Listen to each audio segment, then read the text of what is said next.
Okay, so let's try to unpack Paul. I'm trying to unpack Paul. And it's around the idea of righteousness. Philippians 1:11, having been filled with the fruit of righteousness which comes through Yeshua the Messiah to the glory and praise of God. What is righteousness? How is it a fruit? What does Paul mean? How do we unpack him? Paul's using shorthand, but what's he thinking about? What's on his mind? A problem we run into is we know that Paul's writing a letter, so we know that he's using shorthand language, but then the question becomes, what is it shorthand for? Is it just shorthand for that which is Pauline? Or is it shorthand for something that's even beyond Pauline, that which is the prophets, that which is the writings, the testimony of what is to come to pass? Paul is drenched in the prophets. So to unpack Paul, we have to ask the question constantly, is there some kind of prophet or some aspect of Torah that Paul is trying to remind us while we're in the tent of the body? Philippians 1:22,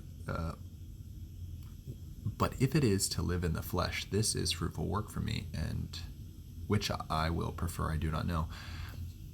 This idea of fruitful work, fruitful labor. What is fruitful labor? Is there a connection to righteousness?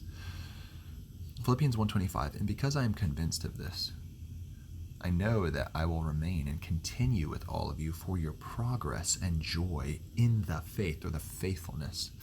Okay, I'm going to translate that, faithfulness. And in Paul's language, it's the faithfulness of Mashiach, which is shared with us through the vehicle of grace, which is the Spirit of Mashiach in us, and he's trying to manifest himself in us. If we yield to the Messiah and yield to his faithfulness within us, we begin to manifest this, and we do righteousness. Righteousness is action in the scriptures, and in Pauline language, righteousness is action. It's not simply a state. It's not simply a state. It can be the result of someone else's action, but it always leads to more action. It's not just some kind of abstract state. So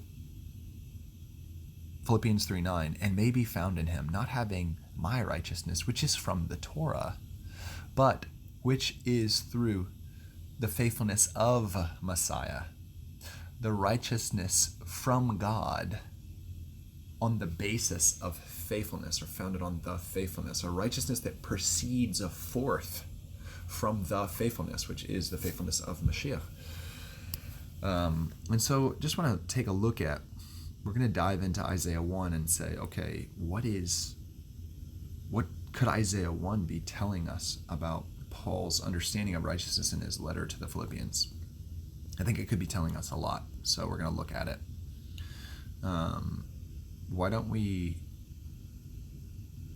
jump in? Okay. Let's just go ahead and we will look here. So actually what I'll do is we'll go back and we'll look at, okay, good, we're in Isaiah 1 here. The place I'd want to start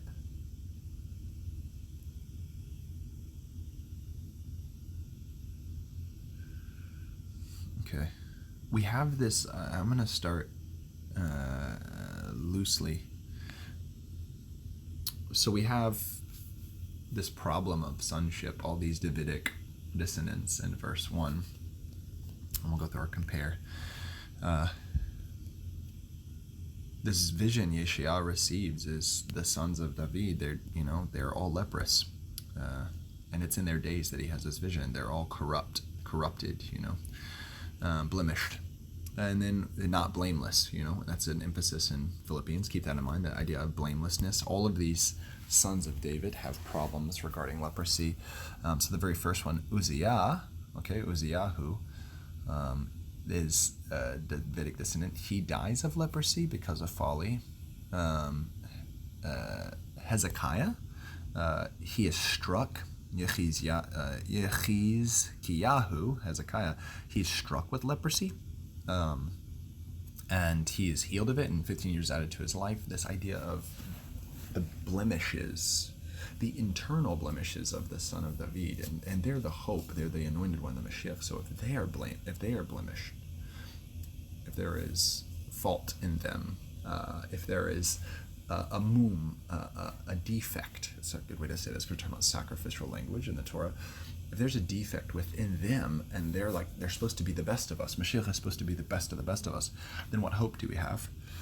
And we go to verse 2, and it's the idea that this is related to Philippians, where Paul is kind of talking to us. If we want, we could take a look at Philippians 3:9. So what I'm going to do is, let's take a look at Philippians 3:9 in the LEB. So notice that just before this, Paul speaks about his lineage. If anyone else thinks to put his confidence in the flesh, I can do more. Although I could have confidence even in the flesh, if anyone thinks to put confidence in the flesh, I can do so more. Circumcised on the 8th day. Now this makes sense of what in the flesh means to Paul. It has to do with that which is human within us. It has to do with that which is earthly in us.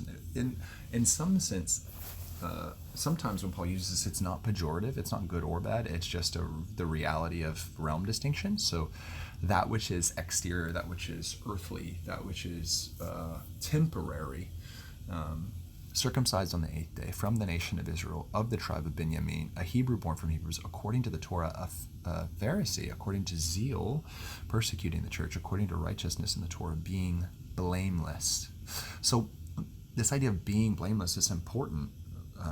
Where is the blemish? Where is the defect? Well, outwardly, this is why he says flesh. So verse 4, flesh speaks to outward, and verse 6, according to the righteousness in the Torah, being blameless. And this is outward. But Isaiah has this obsession with inward corruption. And this is why leprosy is such a powerful metaphor, because leprosy does not immediately manifest. And so it's like this contagion that's lurking, and it's death at work in your members. And he says instead, whatever was gained in me, these things I consider lost. Now, right here we have this idea of lineage and sonship, and it's based on that which is seen. Let's take a look at what Isaiah 1 could be saying to us. So we have this, Shema Shemaim, listen, O heavens, and hear me, earth, because Yah is speaking, Diber. The word of Yahweh is proceeding forth, and he wants the heavens and the earth to be witnesses. This harkens back to Deuteronomy. Sons I have raised. Didn't Paul say he was a son? Didn't Paul speak of sonship? Sons I have raised. Sons I have caused to grow, and I've exalted or brought up or elevated, grew up and nourished them, raised them up. Vehem poshulvi, or pashulvi, if you're using, so they have rebelled in me. They have transgressed. So the idea of sonship already in Isaiah, this opening, it doesn't mean anything. Think about that. The idea of sonship doesn't get you off the hook, even though you may have an incredible lineage and you may have been raised up and brought up by God and nourished and cultivated, right? Like in the nation of Israel. Even so, this doesn't stop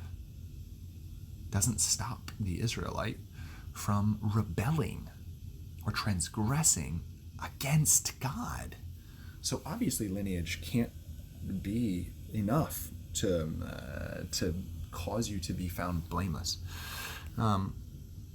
If we look here, we have, we're in verse 3, and this is kind of a rebuke, right? Like,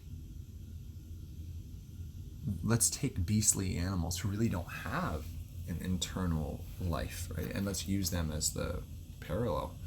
Yadashor, the ox knows Konehu, knows his purchaser, his owner, his possessor. V'chamor evus be'alav, and even a donkey knows that the place, the right place that's been set for him, his manger of be'alav, his master. Okay, his owner master, possessor master. These are beasts, and this seems to be like, again, when you see an ox, you're supposed to think of the people of God in Israel. When you see a donkey, you're supposed to think of the nations or Gentiles. But even these guys, they know. But Yisrael, right, which is the phrase that Paul says of Israel, Yisrael lo yada, Israel doesn't know. Ami, my people. Okay, not the other peoples, not the beasts, not the nations, not the goyim, not my people. Lo hitbonon, they don't understand. My own people don't understand. And take note that yada, know, hitbonon, these are verbs that are describing something that's taking place inside of Israel, not on the outside. That's what Paul's talking about. So, hoi, goi, chote, woe is, woe to me, woe to me, my goy, nation, chote, sinful nation, keved, this is, it's the idea of heavily laden, right? Which is kind of a play on word. It's related to the word for kavod, glory or honor. Keved avon, you're weighed down. The heaviness you carry is from your own iniquity. Zera mereim, offspring or seed of evildoers. So this idea of tracing your lineage and talking about, what you've been given externally by God and your status, because he did raise them up, right? Like he did actually elevate them above the other nations, and he has given them covenantal benefits as the people of God, and those remain, but those are not enough. We're not talking about replacement theology. We can keep, the covenants are still intact, okay? But it's not enough to be found blameless. That's what Paul's talking about. He wants to be found blameless on the day of the appearing of the Word of God, when the heavens and earth are called as witnesses and everything is made right. And it's not enough. It's not enough to guarantee our status of blamelessness, to survive that, So, watch this. Banim mashchitim, sons of corruption. This is, it does speak to the idea of something inside that's an eternal defect. It's used in Leviticus to describe foreigners, but it's also related to a word for mum or mumam, which is a blemish for lepers. Okay, sons of corruption. Okay, azvu et Yah, they have abandoned or forsaken Yahweh.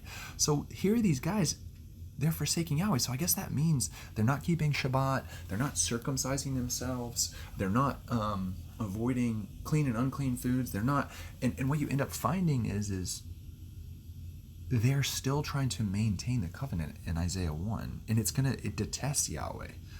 Okay, or it makes Yahweh feel grossed out that they try to maintain the covenant and these external distinctions without dealing with this blemish inside them. Okay, they got to get healed. Azvu et Yah niatzu et kadosh Israel. They've forsaken Yah, and they've despised the Holy One of Israel. Nazru achor, they've turned their backs on him. They've turned away from him, right? So, okay, I'm supposed to wake up. I'm here.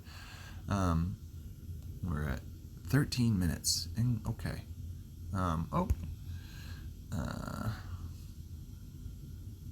Almei tuku od tosfu sarah. On what? Okay, almei, for what or to what end? You will be beaten more. Why would you be beaten more or struck more? And this word struck can mean leprosy, this kind of thing as well, so it's that play on words. Tosifu Sarah, why do you keep adding rebellions? Why do you keep increasing rebellion? Kol Rosh Lachali, okay? Lacholi, every head is for the wound or sickness. Okay, this is speaking to the idea of injury, sickness, on the head. And it says Kol Rosh. This is kind of a play on words too, because it means even the leaders. Rosh can mean leader, it can mean head. Vechol levav divai, and all your hearts are divai. Let's look at that word divai for a second. It's a root. Okay, let's take a look at divai just to dig deep a little bit. it is from the verb dava, which is faint or unwell, which is from, it's a primitive root to be sick, and it's correlated to menstruation or an infirmity, this idea of blood loss or, weakened state, okay?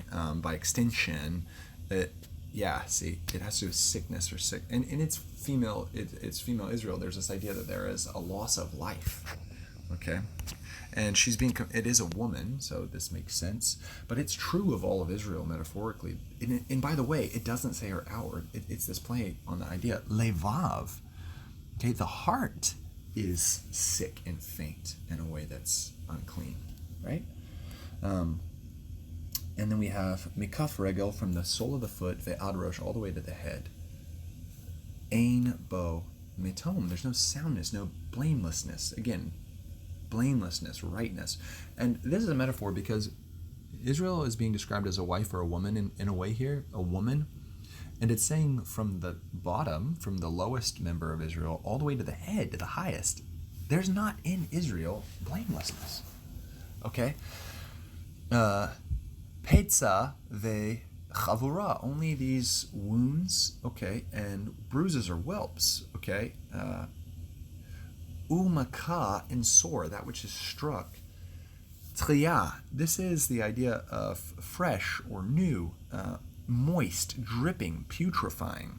Okay, again, this is very, very indicative of leprosy or being in a state of uncleanness, and it's speaking of the internal life as well. Where he's going to compare the internal to the outside. See, the internal is known to God, and he's looking at the heart. Lo zoru, not cleansed. Velo chubashu, not bandaged. Okay, the word for cleansed is pressed, squeezed, crushed. Okay, it's the idea of somebody getting their hands dirty and caring for it, uncared for. Nobody's dealing with this. It's not being dealt with. Okay, chubashu is from the root chavash. It's to bind or to take care of, to try to heal. Okay, and it's also to restrict. These things aren't being restricted. It's just getting worse. Velo rukecha. Okay, velo rukecha bashaman. And we have this word from rachak or rakach, to be softened or to be made tender or to be treated tenderly is the idea. Nobody's tenderly treating this in oil. Where's your care? Nobody's caring for it. It's getting worse from the head to the foot. It's not being dealt with. And suffering is increasing. God hates this. Okay? This is the background that Paul has. I'm really this video is getting way, way, way longer.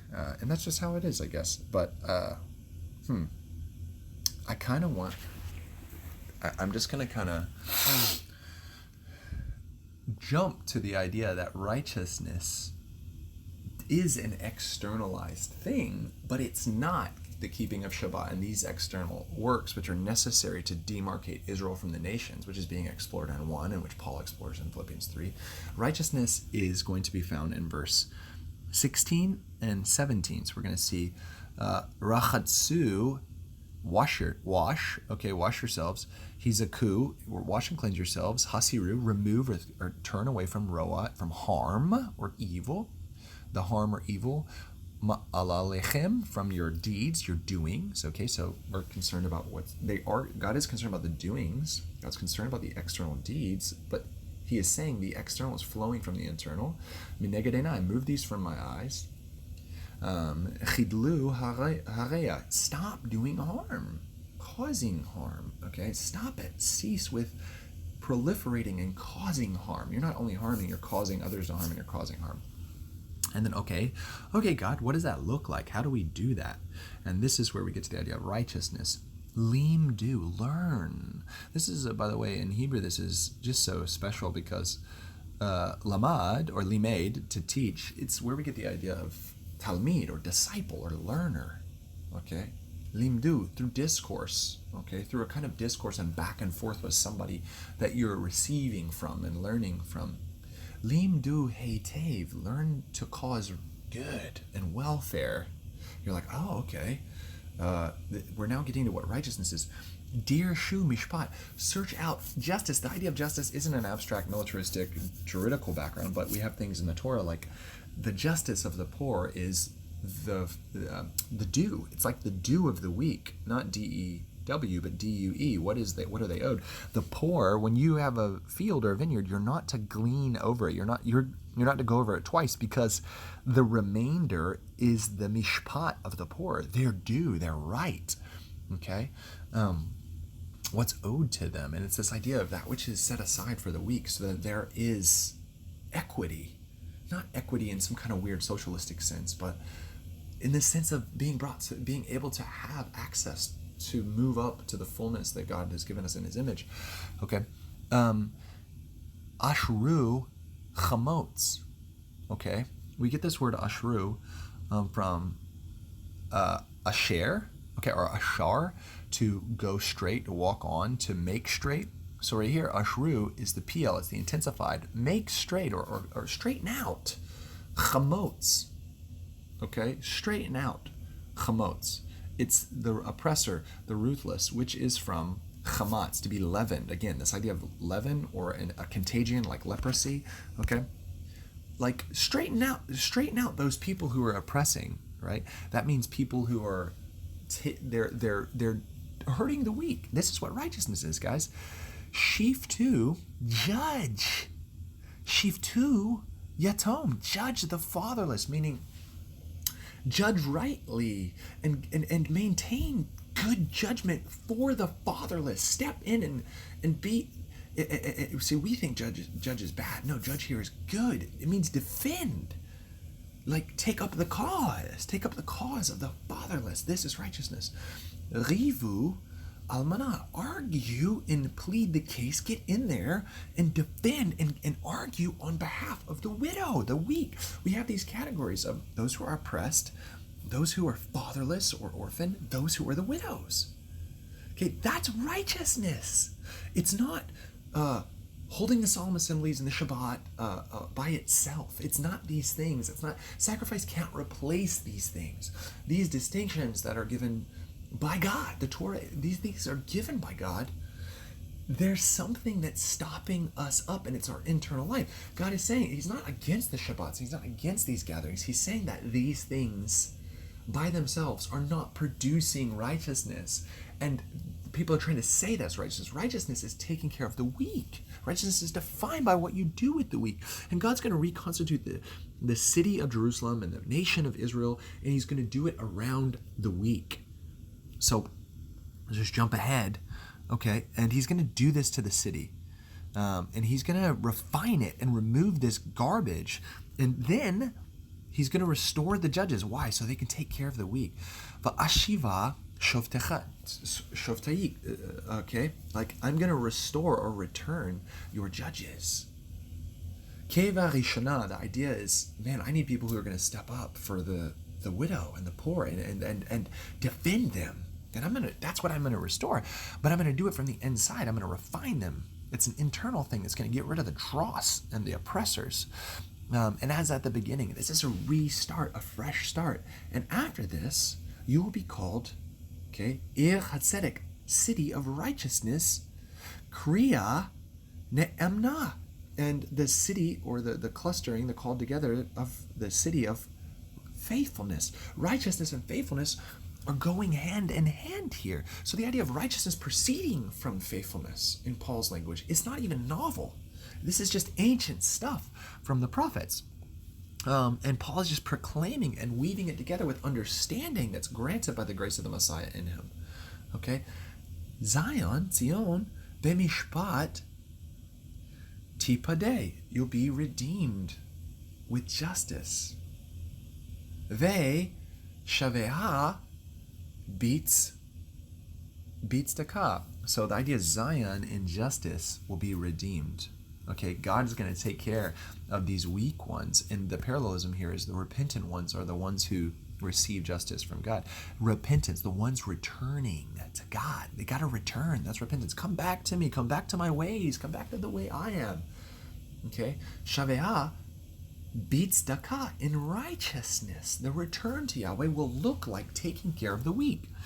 Okay? Um, because the sinners are going to be shattered, and those who forsake Yahweh, they're going to perish. They'll be an end will be made of them, and certainly you'll be ashamed of your sacred oaks, these hidden places. You have like the right practices, but you also have these hidden, embarrassing things that I'm going to bring out and expose what you do at night, what you do in secret. Even though you're a good little Christian or a good little Jew during the day, I know what you do at night. I know your hidden life. Okay. And you're going to become like those places that you hid, like an oak whose leaves are withering. Death will start to overtake you, like that garden with no water. Okay? And this is the opposite of what will happen. Those who rely on that flesh and that outward appearance, because Paul considers them dung, they are dung. Okay? The strong man will become like tinder, and his work like a spark. Okay? And both will burn yachdav together. The ein mechabe. No, nothing. There's not going to be a way to stop it or to end the flames, to quench it. Okay, so because those who are repentant will be dealing with the weak and seeking after them. This is why the strong man is singled out, which is why Paul says, I'm going to embrace weakness. I'm not going to boast in my strength and my, these outward things, because if I do, it will be the death of me. Okay? Righteousness is rescuing the weak and those who are lacking. Righteousness is not simply about having some kind of abstract state of holiness or some kind of forensic juridical lack of contamination. Okay? It's works and actions that rescue the weak, rescue those who lack, feed the hungry, give drink to the thirsty, clothe the naked, care for the sick, visit those who are in prison, cover the needs, meet the needs of the poor, defend the widow, take up the cause of the orphan, help the oppressed.